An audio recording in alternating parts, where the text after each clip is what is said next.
देखनी हम भइल बानी पागल।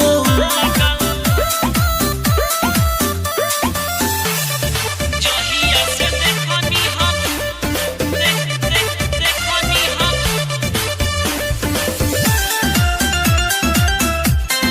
जहिया से देखनी हम देखनी हम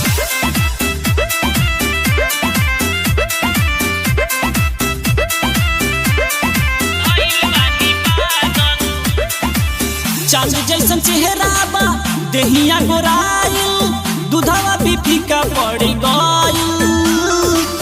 कवना मिट्टी से हम बनल शरीरिया अंगे अंग लागे रसाइल।